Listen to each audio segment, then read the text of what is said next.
today is going to be a recitation. Professor Mutlu is still at the conference, and he should be back next Wednesday. I mean, this coming Wednesday.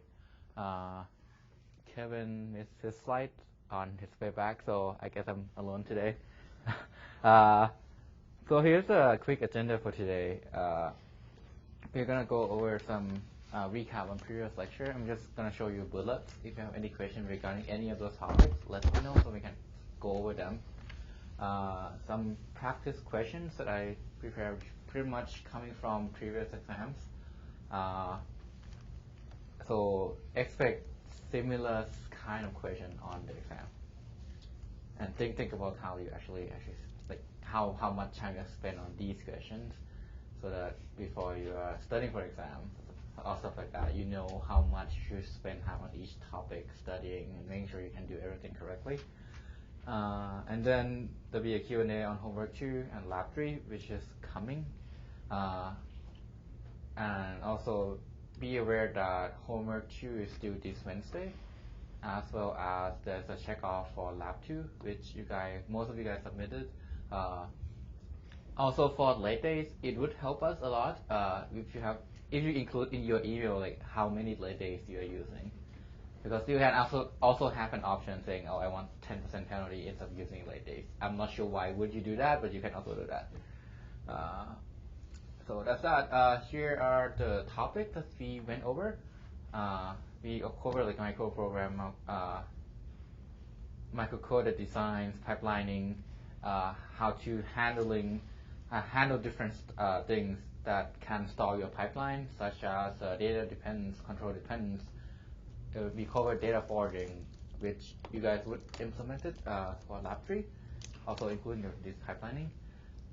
We cover fine-grained multi-threading before we go into branch prediction lectures, and then we follow by predicated execution and branch prediction. Any topics you would like me to go over quickly? Yeah, sure. Could we do an example or something of like instruction execution in a pipeline with and without data forwarding? I don't know where you're just. That's number 5. Homework house is kind of like the homework. Okay, so how about after we're done with all these practice questions, we can kind of like brief over, go over the number 5, that problem in the homework at the Q&A. Okay, so let's do the same thing with the practice question. That actually isn't super easy. It should be pretty easy for you guys. Work on that. I'll tell you what the questions are. Here's pretty much what all the information you need. This was from the extra credit from last year exam, and most people who actually reached that point or read that question got the question correctly. It's like a gimmick last year, but some people skip it for some reason. I don't know why. So the question is, what's the value prediction accuracy of this predictor mentioned here for the load of array X, Y, C, and T.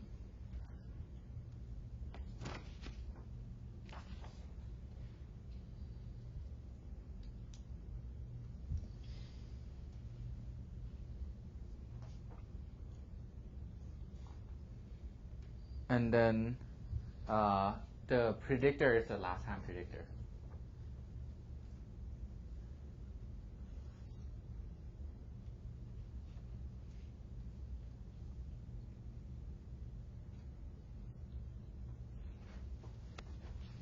Is it possible for us to see the question? Yeah, I'm going to bring it up. Might be easier that way.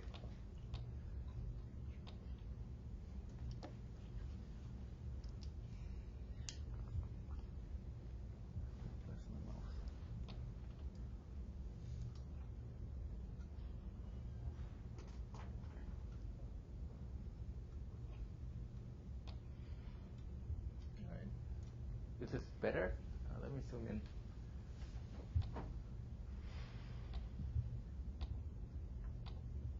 Oops. Yeah, so here's the questions. What we need is just what's the accuracy of each load for the 4 loads we have here.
are we to assume that it's the same instruction used for each of those loads? Yes.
One last question that I think I have to answer. Okay. Is there any sort of comparable load instruction used to manage the for loop? You mean are there fancy ISA instructions, stuff like that can help? No. Well, no. I mean, like, is there a comparable load instruction for like loading I or loading 1000 or something like that? Oh. That we would need to I worry don't think we about? assume that. No. Okay. You have an answer? Nice, and I think X should be 0.1% For load of X of I. Should be 0.1% X of I? accuracy. Wait, 0.1? Yeah. It should be 99.9. Yeah. Because it's Well, accuracy. if each of these loads is happening sequentially, though, Right. then each time it goes through the loop, like the first time X is going to be loaded, then Y is going to be loaded, then Z, then Where T. you're loading from. So if you can detect your always loading from X, then it's easy to predict. Because that's what I was asking before. Oh, it's a license, like, are you detecting the value from that particular X out of yeah, X? so if it's the instruction or the instruction in a particular location. Oh, okay. Yeah, it's just It's at the location. Yep. Okay. Then X should be 99.9. Yep. Y should be 0. Mm-hmm. Z is unknown. Mm-hmm. And T should be 0. Cool. And what's your Android ID? WPE. WPE. Okay, cool.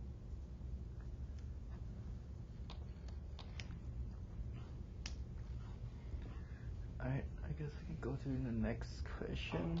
Where is it? Okay.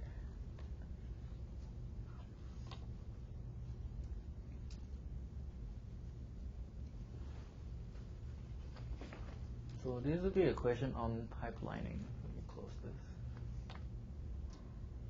Here. Here's the question. It's actually long. Screen.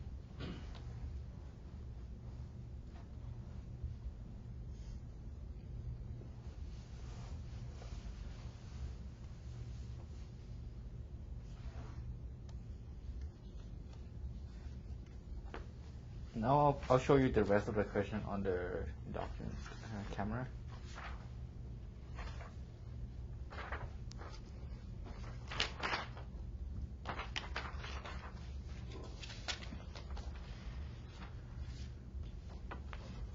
So the first question is simply, what's the worst case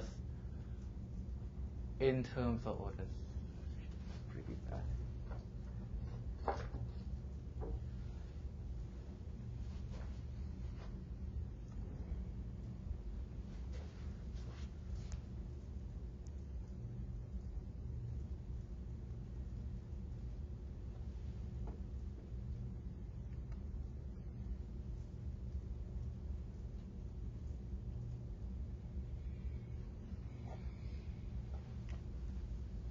So if value prediction is always incorrect, the first question is what's the worst case?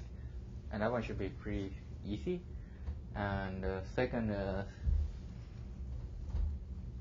what if you can do data forwarding as fast as possible?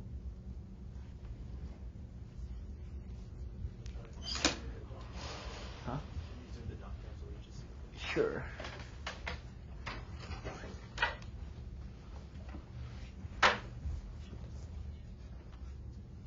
Right? Is that? Can you guys see the question now? Cool.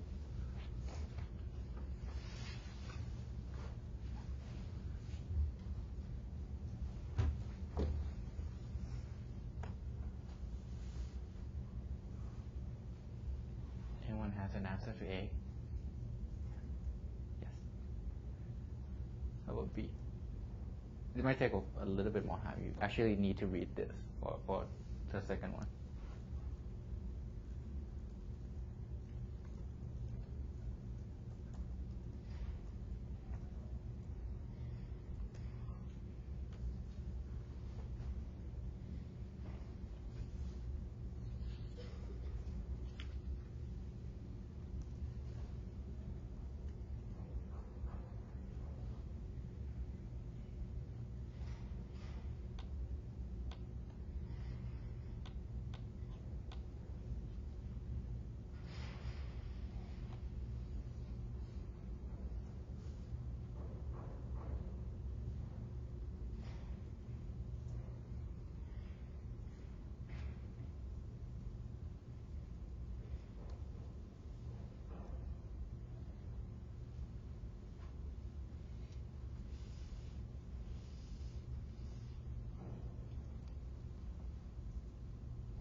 Come up and go through on it.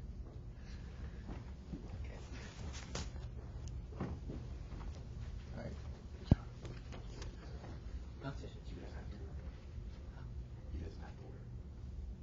Oh, okay. You don't have to wear it. It's fine.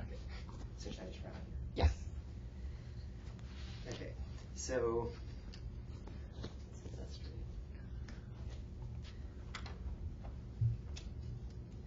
So within the pipeline, there's 5 stages of execute, 2 stages decode, 1 fetch, 1 memory, 1 write back. Values become available after the last stage of execute. And so then those values are needed in the first stage or after the second stage of decode here.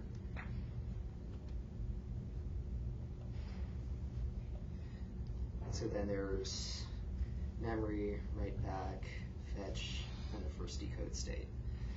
So after this execute, data becomes available. Things might stall at that first decode, and there's 5 stages basically between when the execute would finish and the decode is there, and the decode needs the value. So much it. Is the question asking about the worst case throughput? It's the worst. Yeah, it's asking The about worst the worst case. case. Okay. And here's the next question. What's the CPI? Given that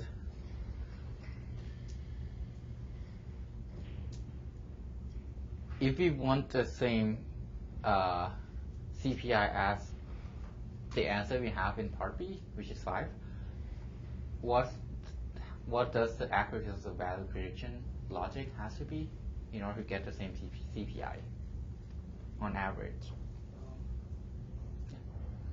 50%? Close. That's something that maybe is not 50%. So in the first one, I mean I wasn't here, but in the first one you're flashing out 10 stages, right? Yes. Which means if you and you're flashing out 5 in the next one, so should it be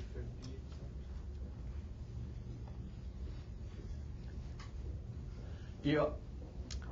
That is a really close answer, but there's something that has to do with why you might have to spend more than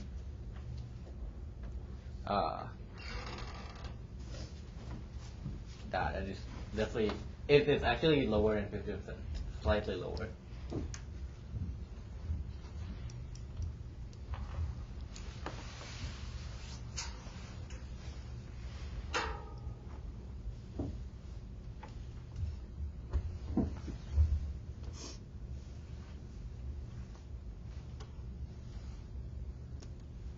When I said low, I meant misprediction rate. So it would be high. It has to be a little bit more accurate than 50% just to get the same CPI.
do you get to that answer?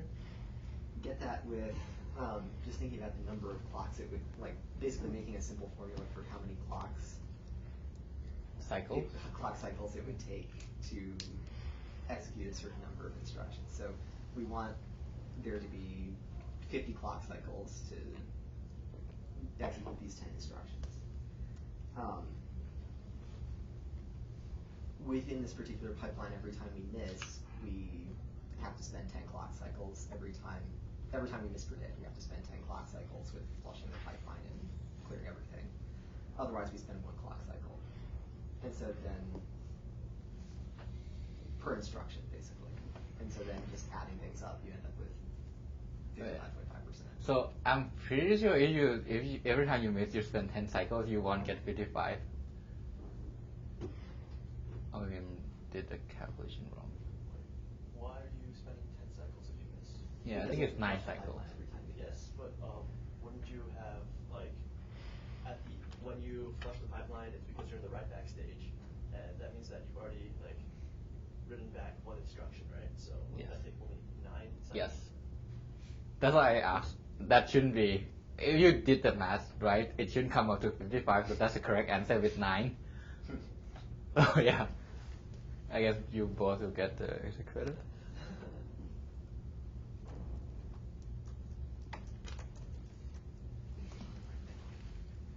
Alright, so next question would be on branch prediction.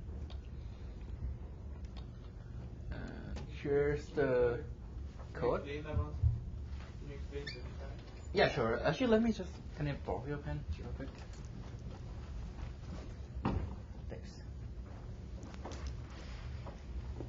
So this question is just simply, if you want 5 cycles per instruction, is working out what's the equation for the CPI for this particular question here. So you get CPI equals something, right? And that can be 2 cases that can happen. First, you predict correctly, which would take only 1 cycle.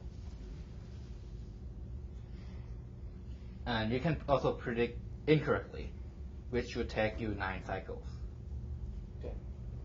9 because you're already in byte back stage, so you actually do not waste that 1 extra. That's why it's not 50. So it's 9 and plus some predict the inaccuracy, right? So you want 5 equals 1 plus 9m, so it's 4, 9 equals m. And that's it.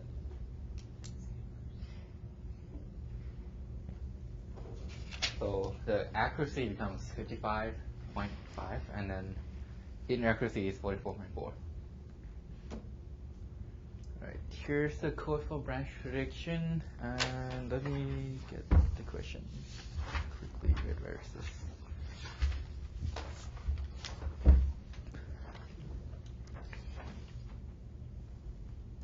Okay.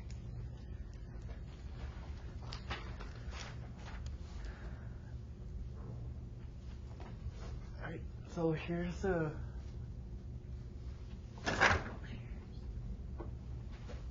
question.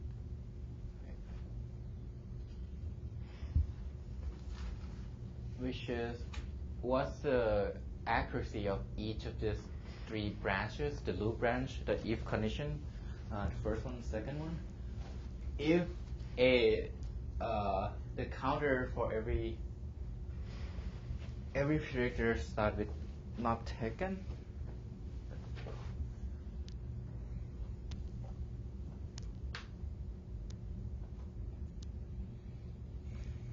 for the first one, we are using the last time predictor and start with not taken. For the second one is a 3-bit saturating counter, start with strongly not taken.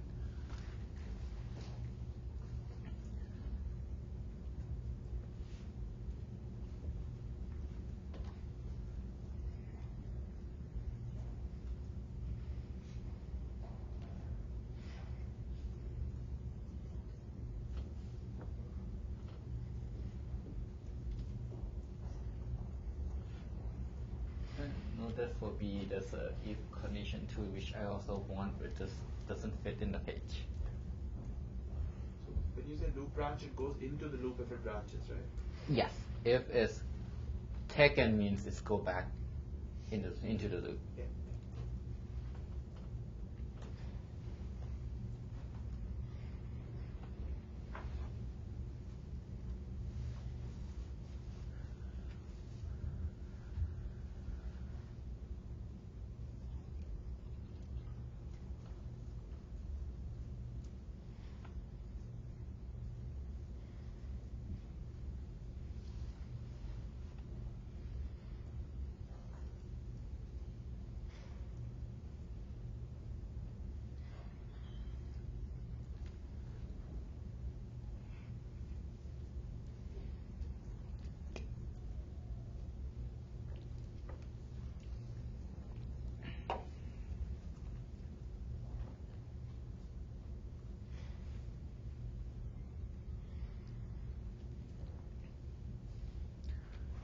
Oh yeah, I saw some people asking question in Piazza about lab checkoff. Is it this week or I guess last week?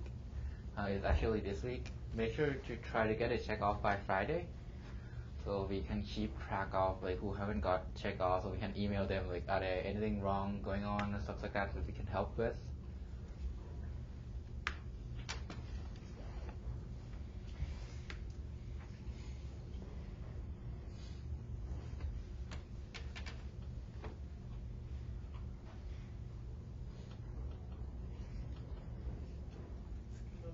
Yep. So for the for loop, it would be like 99.8%. Mm-hmm. The next one would be 50%, and the last one would be 0%. Yes. What's your annual ID? Sohils, S-O-H-I-L-S. Okay. Should I explain it? Anyone doesn't know how to do it for this one? I was just gonna say, like, how exact do you want us to be? Because technically, it's not really 50 and 0, right? It's like 49.9, and the other one is 0.01, right? Because that's the first time it's in the loop. Yes. So make sure in the exam try to be as exact as possible. But I'm pretty sure the if condition, the second if condition is 50%. Is it? Yeah, I think it is. Should be Good. 50%. Yeah. Because it starts with the not taken, so that's why it's 50%. The loop, it missed 2 times, I think, when you enter the loop and then when you exit the loop. That's why it's 998 or 1000, so it's 99.8. And we'll penalize you if you forgot that one case. And we did before. And I'm not the one who make that judgment call. So just be aware that we did penalize people for missing that one extra case when you enter the loop, when you exit the loop, and before it reached the some stable condition. By how much depends on which, I guess, depending on how severe you missed it. So there's one branch predictor. There's one counter for all of them, right? Or there's each one of them has one. Each one has its own predictor. So each branch has its own counter, Yes. and all of them started. For this question, just for. All of them started not taken. Yes. Can we have an explanation for this, please? Oh yeah, sure. So, do you want to come and work? Yeah.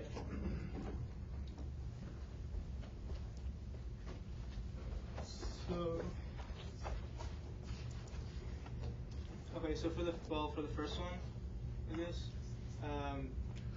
you can kind of just list out what happened. So on the first one, it predicts not taken, but is actually taken. So the first one would be false. The second time, it would predict it is taken, so then it would be true. And that would go on until the last one, in which will be false. So you can see there's only 2 falses there out of the 1,000, so that's 99.8%. For the second one, so I modulo 4, that would be like, first one would be 0, 1, 2, 3, 0. So that means the first one, it would predict not taken, but it would be taken, so that would be true, or I mean that would be false. The second one would predict taken, but it's actually not taken, so that's also false. The third one would predict not taken, so that would be right.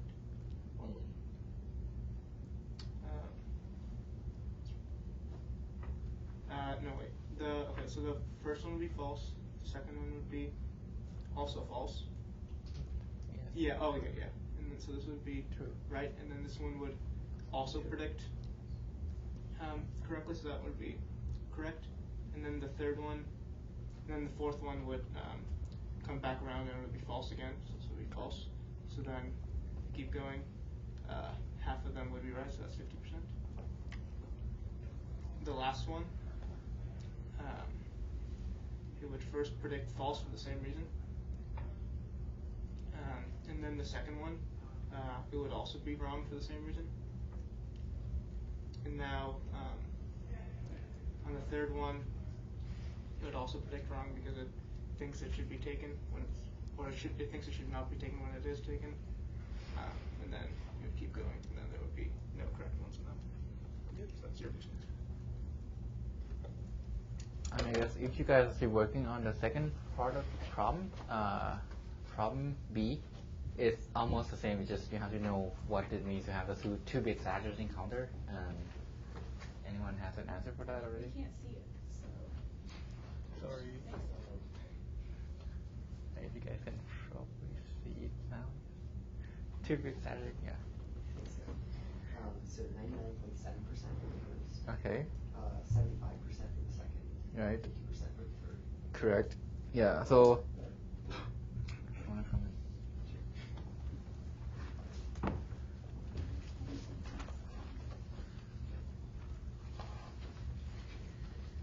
Okay. So for the first, can I use the back? Yeah. Well, use this. Okay. This looks like one of your homework. Okay, cool.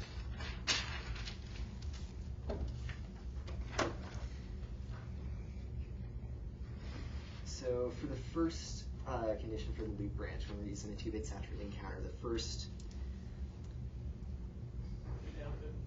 Yeah. Good. All right.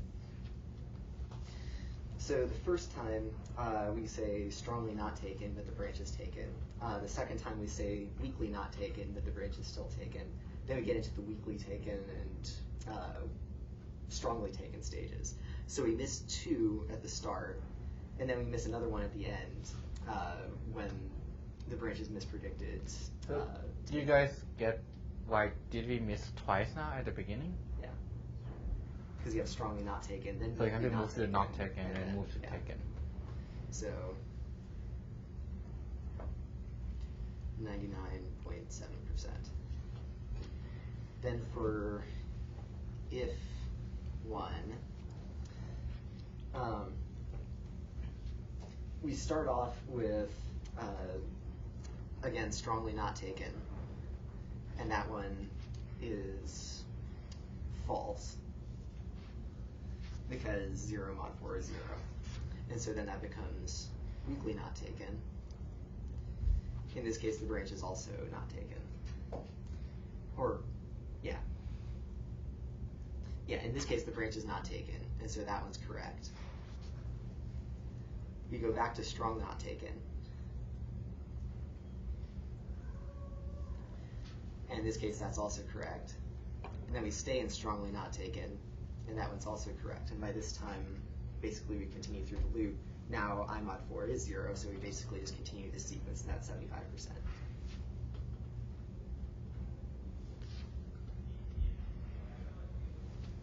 And then for if 2, it's sort of a similar thing, except you only have I mod 2. So the first time it's strongly not taken, which is false. And so that becomes weakly not taken, which in this case is true. And then we go back to strongly not taken. which is false. And so on and so forth until we reach the end. Does that make sense? Questions? Okay, cool. Alright, so I guess usually the trick for this kind of problem, just break it out. At some point it will loop around and you see the pattern. In the actual exam, it's going to be a little bit worse because it's going to keep asking like, oh, what if you do have like a global history register, 2-level branch predictor, which I'm going to ask you next. There's a cheat here. The next question is problem D.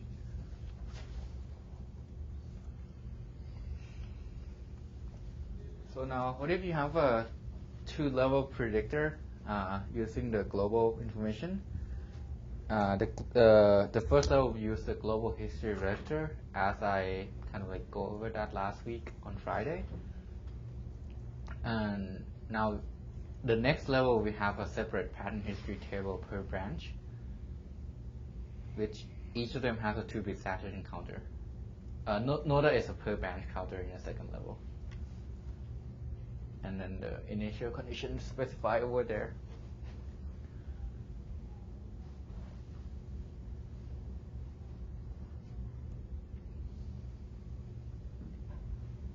Also ignore the first 500 iterations, because it might take a while to set up all the tables, because we have 2 levels. So sometimes we ask you guys to just ignore the initial condition, just don't count every single thing. So in this case, just be careful when it actually exits the loop.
Do we know which is given preference?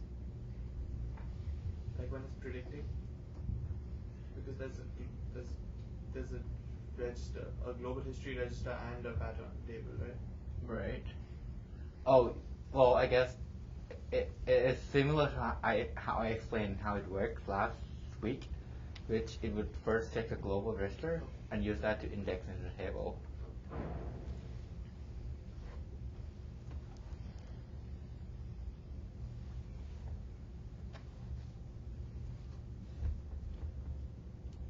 This generally would take a while, and be aware, usually on the exam, this would be like the last part of the branch prediction problem, if you have the branch prediction problem. And we generally have it every year, so I'm not indicate anything, but it's a pretty important topic.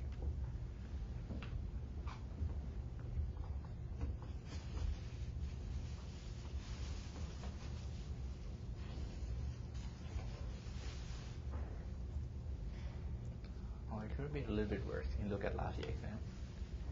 People kind of yell at us. Why did we do that to them?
Third one is actually 75%. I'll take that as a correct answer. I mean, if you know how to do the the first if, I'm pretty sure. Oh, I think you know how to do both of them. It's just you might miscalculate something and something screwed up in the middle. I was still a little confused on exactly how the global branch prediction Okay. works. So let me show you how it works for everyone to get more.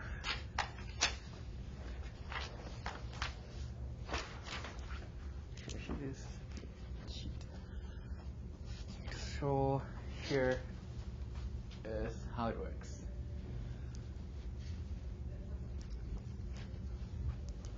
So usually what the register is used for is to point into the table, right? So every time you run into a branch, it can be a loop, a if branch, you update, you pretty much shift the value toward the older direction, you update the youngest bit. So suppose the value in there is taken, not taken, and the current branch is taken. How you update it is you put taken, push everything to the left, so taken, not taken becomes not taken, followed by taken, which is the newest iteration, newest branch that we were predicting. And then before updated everything, you use the current value of DHR to look into the PHT, which means that the original value that I mentioned earlier is taken, not taken. You use that to index into the taken, not taken indices in this table, right? So you look at, in this case, the second PHTE, the pattern history tail entries, and see what's the status of the saturdating bits in that entries, and you do the branch prediction as if it can be like depending on how you define it. Usually we ask for like a 2-bit pattern history table because it's easier to track. So suppose in there the value is taken, not taken, and so I mean if the value is strongly taken right now or strongly not taken, it will predict taken, and you update the table accordingly. So as I said, this loop is taken, so it becomes, if it's just taken, it becomes strongly taken. If it's strongly taken, it keeping the strongly taken value. And you do not update the rest of that pattern history table. You just update whatever is in that index and that entry only, and that's it. Do you guys kind of get? And the older and the younger are the past two predictions. In the GHR, the older and the younger are the past two predictions, right? Yes. The past two predictions. No, the past two actual direction. Because you do prediction, right, and you know the direction. So you update it with direction. You use the older two directions to index into the table. And then after you index and get the actual value you want to predict, you update everything. You update the DHR, you update the PHTE, and that's it.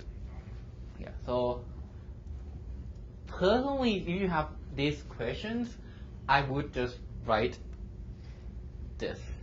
And you have a pen and a pencil. One easy thing is to use the pen to like write that table and just erase it on the go. That kind of helped. I mean, for me. Yeah, that's that. Anything unclear? And if it's asked about the local history register, now you have multiple register over here, but each one will correspond to each branches. So suppose in your program you have 10 branches, you're gonna have 10 entries over here. Each entry, depending on what branch you're trying to predict, you use that value to index into the table, which is the same as the global version.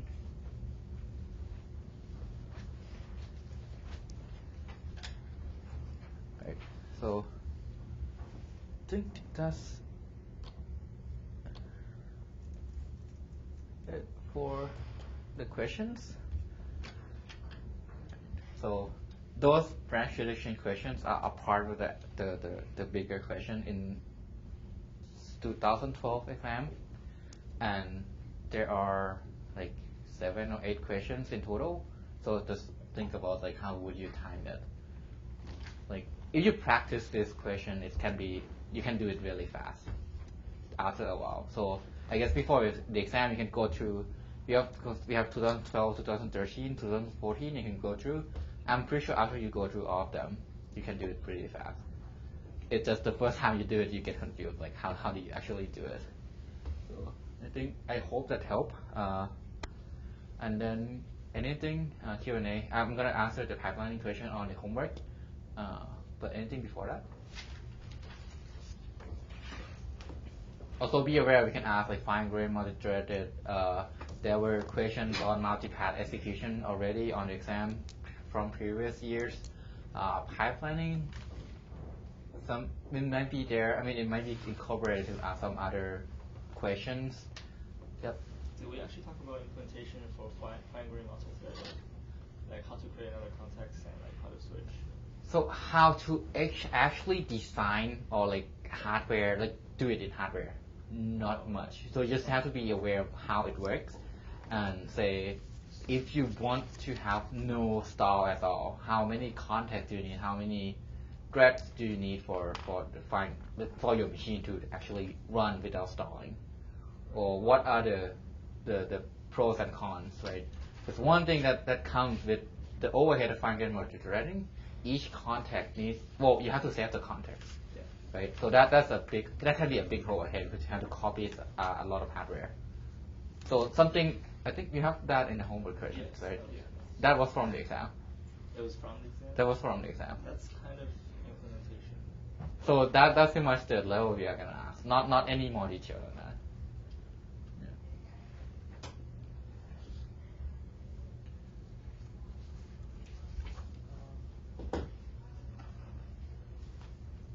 Do we have access to previous exams?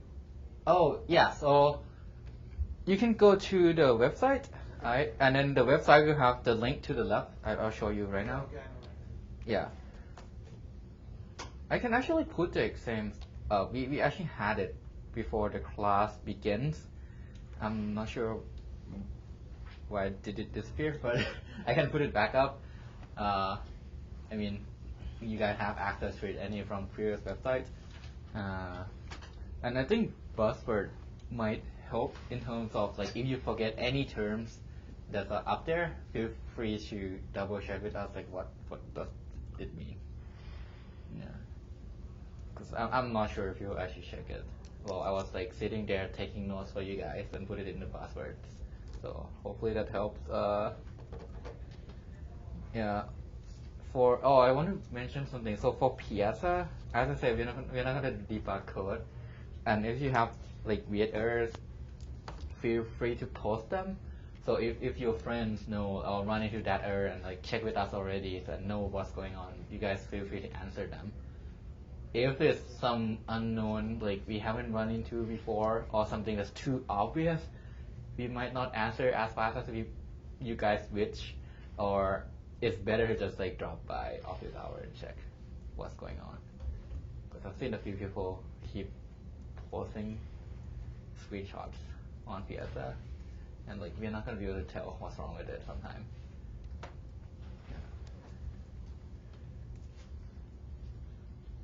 Also keep in mind that we are human too. We cannot respond right away sometimes. Alright, so let's go over the, I think I have it open. The pipelining question here. Alright.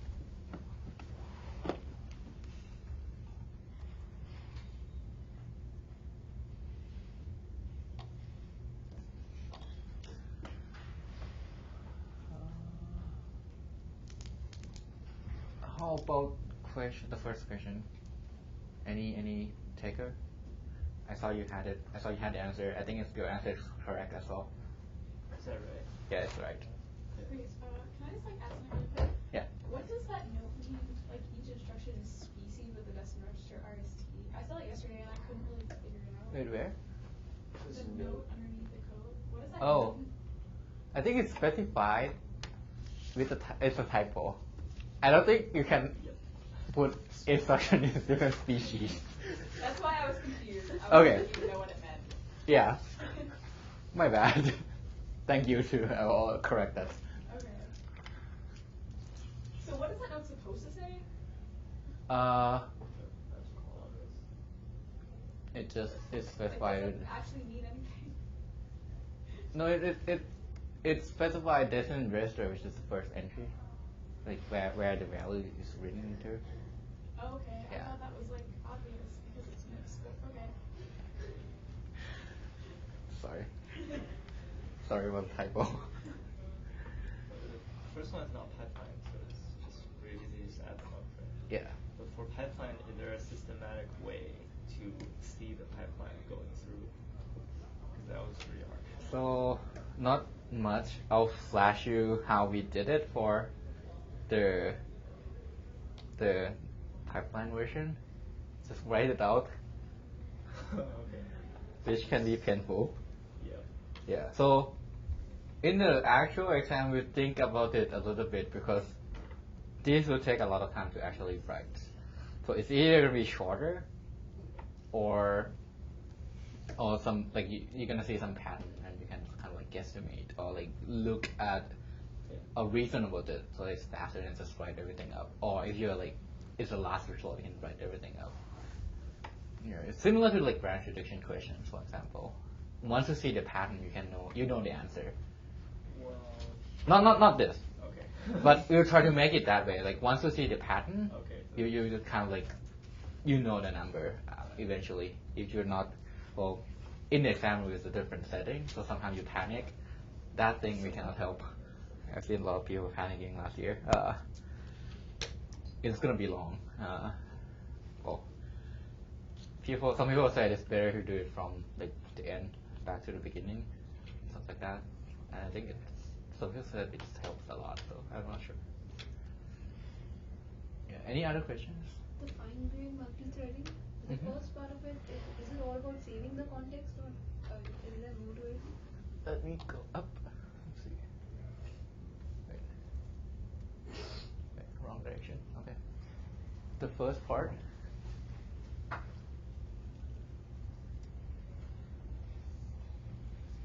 Oh, the first part is just like we just want to make sure you know how to implement fine-grained multi. Like what are needed on top of the non-fine-grained multi-threading version.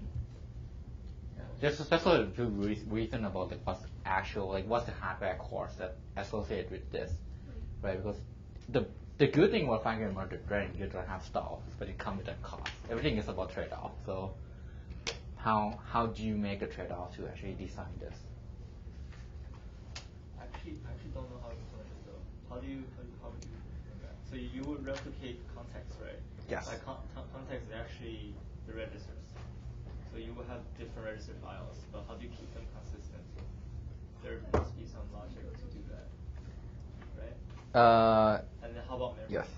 Like, what if so you share the same memory and then you're context. There's a trick on how you can associate context with hardware.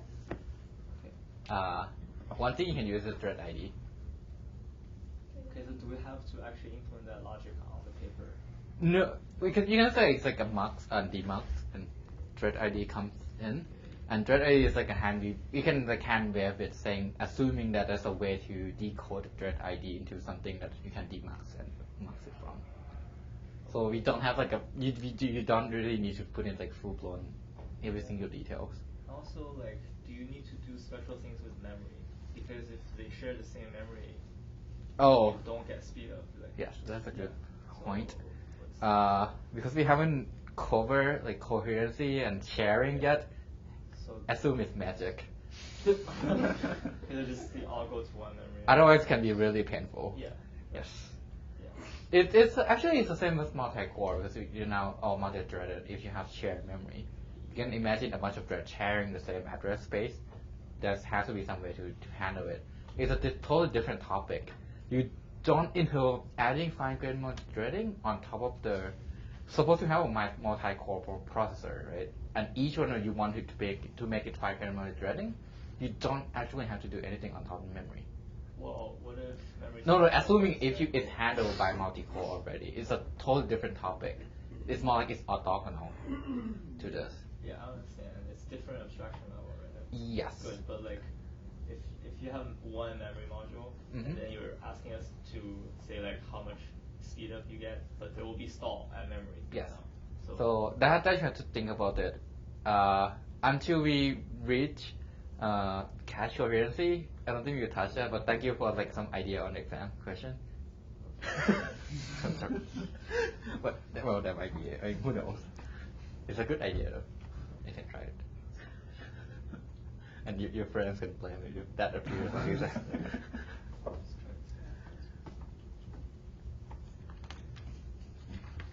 But yeah, so your point is valid. It might cause additional stalls because several contexts share the same memory. Also, rest condition too, which thread would actually get to write it first, stuff like that. But for fine-grained multi-threading, because it's the same thread, right? It's the same thread or same program that you execute. You just how do you within the same context. No, never mind. I'm just thinking out loud. So you need to cover. You need to make sure you do the coherency at the memory. Yeah. So quick question for number 9. Number the last one. So it's asking us to implement ref move the thing again, right? The first one is minimize amount of additional hardware. Do we assume we need to implement that specific instruction instead of rep? So are we implementing rep, or are we implementing rep move s? You are implementing rep move s. Okay, so so that's the easy. Because that's easier, I think. Yeah, so if you're implementing rep, you need to decode the second one. Yes. And then you just rep move s, easier version. With this one, we just want you guys to think about what are the trade-offs to make it like cheaper or faster, like what you have to spend.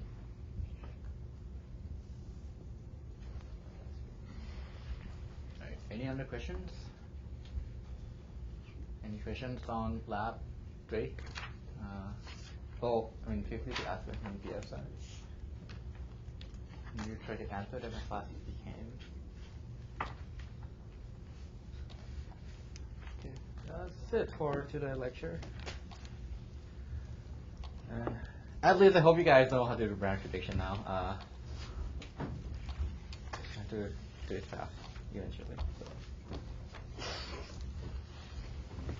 For number 1, we're actually only doing the numbered one, right? That's for number 1, because there's some inconsistency in the second one. We're actually only doing these, right? Not doing all of them. Not all of them. Yeah, Here is all of them. Okay. Yeah, just that. Also, I think some people ask like, what's up with the homework that has the maximum, the actual value more than maximum? That was from the extra credit that you guys like answered from the first recitation. Yeah. Also, we're gonna post a sample review. Onur wants me to point it out that we're gonna pick like some of your reviews that we think are good. We put it there. We anonymize the name. I don't think we're gonna put the name up, but yeah, those are something that we are looking for the next homework 3. This will be a review as well. All right, thank you.